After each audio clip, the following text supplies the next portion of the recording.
নমস্কাৰ প্ৰিয় বন্ধুসকল, স্বাগতম জনাইছোঁ মোৰ এটা নতুন ভিডিঅ'ৰ মাজলৈ। আজি আপোনালোকক লৈ আহিছোঁ নাজিৰাৰ সেই অগ্নিনাভ মন্দিৰলৈ। আজি সেই অগ্নিনাভ মন্দিৰত আজি দেওবাৰে আপোনালোকক কেনেকুৱা অৱস্থিতিৰ সৃষ্টি হৈছে সেই সকলোখিনি দৃশ্যাংশ দেখাম। গতিকে আহক আমি অগ্নিনাভ মন্দিৰৰ ভিতৰলৈ সোমাই যাওঁ।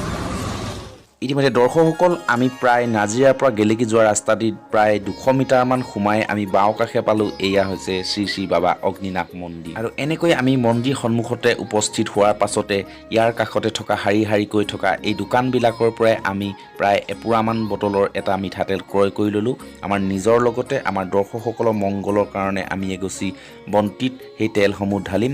গতিকে বলক এইফালে সোমাই যাওঁ আমি মন্দিৰৰ ভিতৰ অংশলৈ।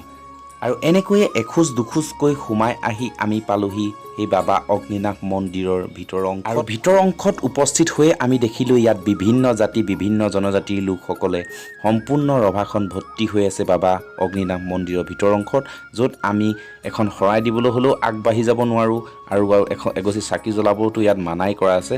গতিকে আমি এগছি ডাঙৰ পিতলৰ বৰ চাকি দেখিলোঁ, য'ত আমি আমাৰ সেই হাতত লৈ যোৱা মিঠাতেল টোপা ঢালি আমি সেৱা কৰিব লাগিব আমাৰ সকলোৰে মংগলৰ বাবে। আৰু এইখিনিতে দৰ্শকসকল আপোনালোকক এই লোকসকলক দেখাই দিছোঁ যিবিলাক বেৰিকেডৰ ভিতৰত শাৰী শাৰীকৈ লাইন পাতি আছে।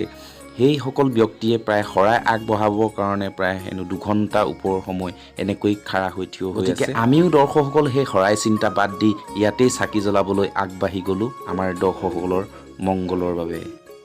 আৰু এনেকৈয়ে অশেষ কষ্ট কৰি এই জ্বলি থকা চাকিখনতে আমি লৈ যোৱা মিঠাতেল টোপা ঢালি আমি প্ৰাৰ্থনা কৰিলোঁ আমাৰ মংগলৰ বাবে।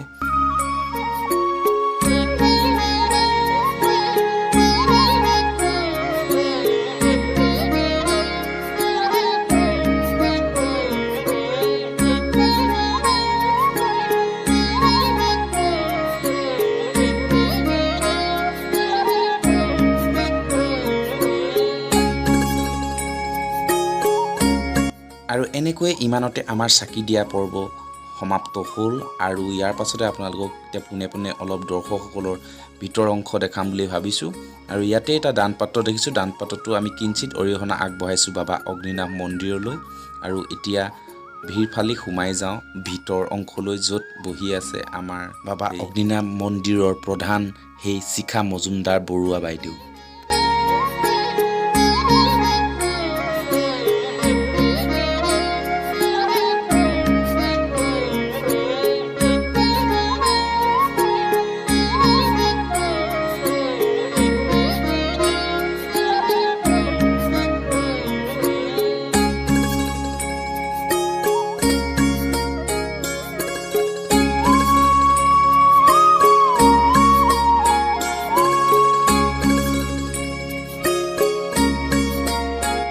আৰু ইমানখিনি দৃশ্য উপভোগ কৰিয়ে আমি সেই বাবা অগ্নিনাভ মন্দিৰলৈ সেৱা জনাই আমি সেই স্থানৰ পৰা বিদায় মাগিলোঁ।